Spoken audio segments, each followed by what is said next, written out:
वंचित आणि काँग्रेसमधील विसंवाद पुन्हा एकदा चव्हाट्यावर आला। जाहीरनामा प्रसिद्ध करतेवेळी वंचितची दांडी पाहायला मिळाली।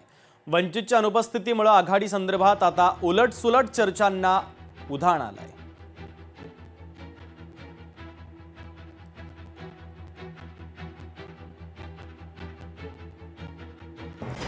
तर महत्त्वाची बातमी आपण पाहतोय, वंचित आणि काँग्रेसमधील विसंवाद पुन्हा चव्हाट्यावरती आलेला आहे।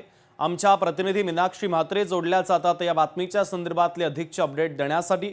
मीनाक्षी, शुभम, आज आपण पाहतोय मुंबईच्या विकासाच्या दृष्टिकोनातून मुंबई विकास आघाडीचा जाहीरनामा जो आहे तो अधिकृतपणे प्रसिद्ध करण्यात येणार होता आणि आज दुपारी 2 वाजता पत्रकार परिषद देखील पार पडली। यावेळी वंचित आणि काँग्रेसमधलं विसंवाद जे आहे ते पुन्हा एकदा चव्हाट्यावरती पाहायला मिळालं, कारण आज जेव्हा जाहीरनामा प्रसिद्ध करण्याची वेळ आली त्यावेळी वंचितकडून कोणीही उपस्थित नव्हतं। या उलट वंचितने याच वेळी मुंबई कार्यालयात पत्रकार परिषदेचं देखील आयोजन केलं होतं।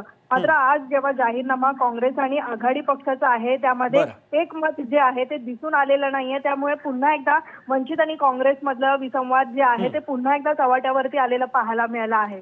ठीक आहे मीनाक्षी, अत्यंत महत्त्वाचे अपडेट या बातमीच्या संदर्भातले तू पोहोचवलेले आहेत, तुर्तास धन्यवाद।